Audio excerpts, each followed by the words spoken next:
I will not be disrespectful. I will not be disrespectful. I will not be disrespectful.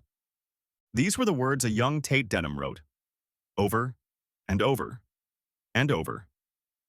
Not because he was in detention, not because he had committed some horrible childhood crime, but because his father, a man of discipline, purpose, and a deep understanding of good parenting, believed that reflection was best done with a pen. Some dads punish with grounding. This one used cursive. Welcome to the Founders Podcast. Today, we are talking about a man whose love for his family may not have touched millions of lives like Bill Gates or Apple, but it certainly made those he was closest to thrive. Today's founder? A man who taught his kids the value of ambition, independent thinking, and leg day. He's been described as part preacher's son, part motivational speaker, part racket-based game champion. And yes, his ringtone is the Muppets theme. Dale Denham. With us to tell his story is a man who knows him fairly well, his son, Tate.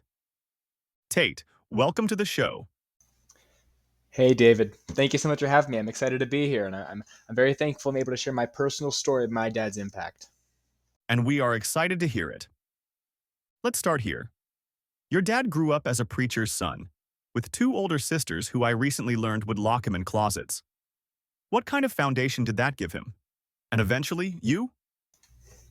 Yeah, you got some odd inflection there in your voice, my friend. But yeah, thank you for asking.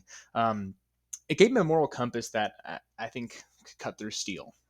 He always knows what's right. There's no posturing.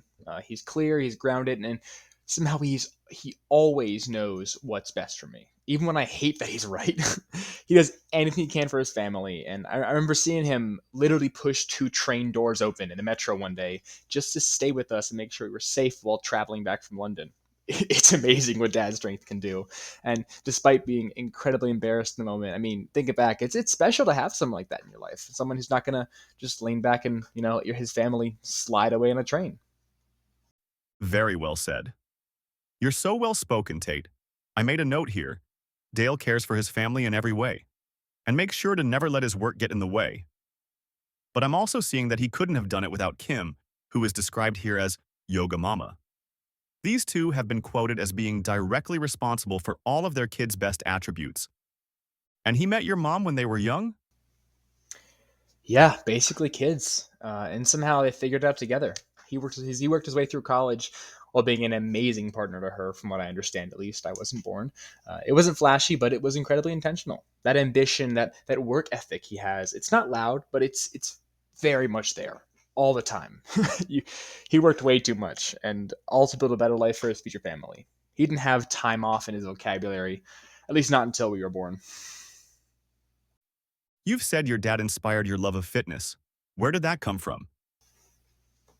Oh, for sure. He got me into weightlifting and especially into running.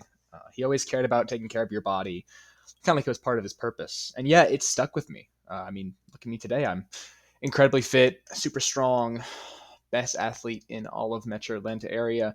Uh, and I still think about him often when I'm working out, when I'm running, and it's motivational for me, seriously. Mostly because he's still stronger than me in a lot of ways. Although I do think I haven't beaten the cardio section. Pickleball's still up in the air, though. Not just physically stronger, but emotionally grounded too? Exactly. He is my biggest supporter. Him, my mom, at least, always have been. And it's not just surface level support. It's deep. It's thoughtful. It's present. He has in the past dropped whatever he's doing to talk through whatever I need to talk through, and he'll do it respectfully and only if I want to chat. It's really really smart parenting. When I was torn about which college to go to, he told me what I needed to hear, and he basically told me, go to the place you want to go to, and I was like, yeah. It was an understanding that he had that it just helped me. And it helped me to make a choice that has benefited me more than I think most things in my life, besides, of course, being his son. And even when we disagree, which we do occasionally, especially then, he models how to think independently. He doesn't copy others' opinions. He always brings in diverse viewpoints. Really credit him with creating me as somebody who's not stuck in an echo chamber, because it's easier and easier these days to be stuck in those. There's a quote from our research notes. Being close to my father isn't just a gift. It's an unfair advantage. Can you talk about that? Yeah. I mean, it's just so cool getting to grow up watching someone live out their values so intentionally, to stay curious, and to show up for their family and still absolutely kill in the business world overall.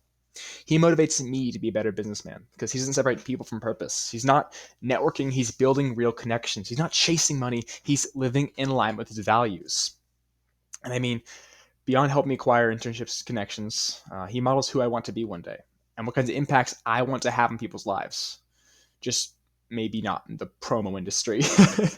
I remember back in fifth grade, he came in with a Great American Teach-In, and I was like, Dad, I want to do what you want to do. And, it's still true in a lot of ways. I want to be like him a lot, but, I don't really care too much about pens or stuff like that. You also said he taught you how to stand out. What do you mean? Oh, yeah.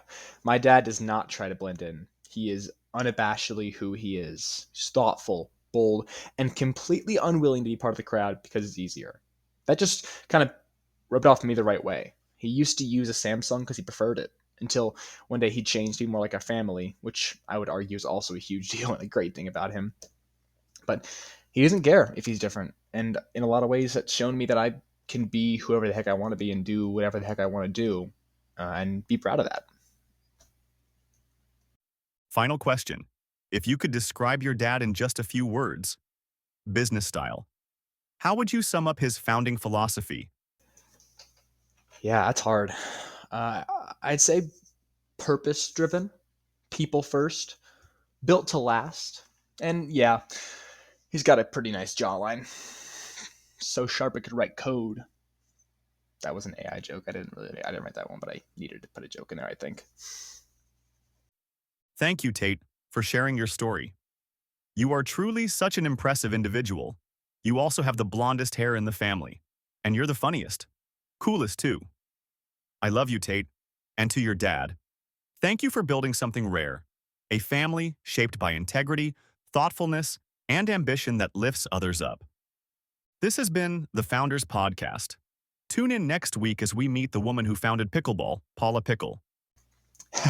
Happy Father's Day, Dad. I hope you enjoyed the podcast. It's obviously a play on founders, which you got me into, and it's just helped me a lot as a person to keep growing and learning.